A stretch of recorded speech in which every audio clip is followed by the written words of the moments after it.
nosotros les vamos a hablar acerca del descenso de la presión de vapor. Quien les habla, Oscar Triviño y José Mauricio Durán.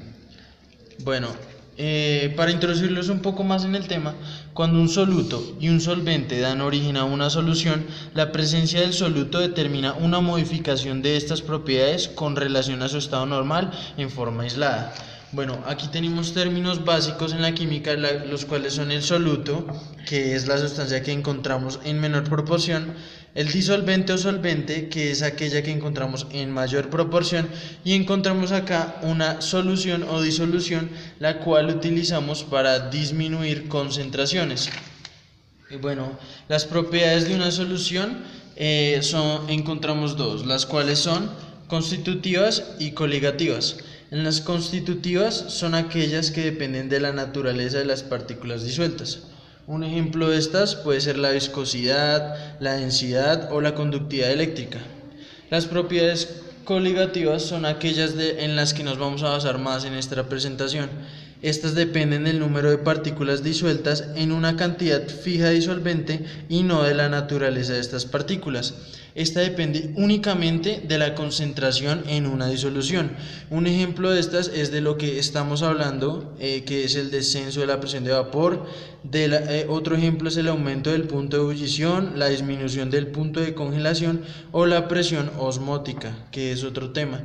Cabe aclarar que las utilidades de esta propiedad sirven demasiado para separar los componentes de una solución por destilación o para formular y crear mezclas frigoríficas y anticongelantes, o determinar masas molares de solutos desconocidos. ¿Qué es el descenso en la presión de vapor? Bueno, empezando por qué es presión de vapor. Bueno, la evaporación es la tendencia de las partículas de una superficie líquida al salir de la fase líquida en forma de vapor. Bueno, aquí es importante saber que las partículas de líquido tienen la misma energía, no tienen la misma energía cinética. O sea, a esto voy con que no todas se mueven a la misma velocidad. Hablando acerca del descenso en la presión de vapor, depende del número de moléculas de soluto en la solución. Las moléculas de soluto contra las cuales chocan las del solvente impiden que éstas pasen de la fase líquida a la fase de vapor. Ahora vamos a hablar un poco acerca de los factores. Para que exista un descenso en la presión de vapor, se deben tener en cuenta los dos siguientes factores. El primero es una disminución de moléculas del solvente en superficie. El segundo son fuerzas atractivas entre soluto y solvente.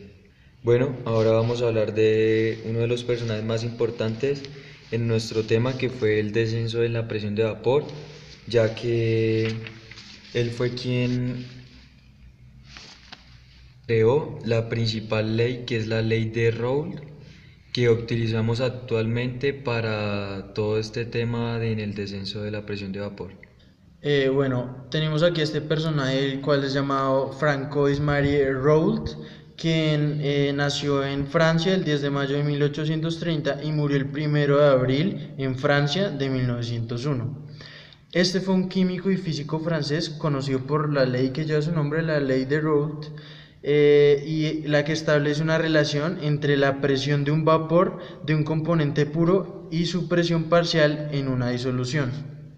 Bueno, la ley de Raoult establece que la relación entre la presión de vapor en una solución ideal es dependiente de la fracción molar de cada componente.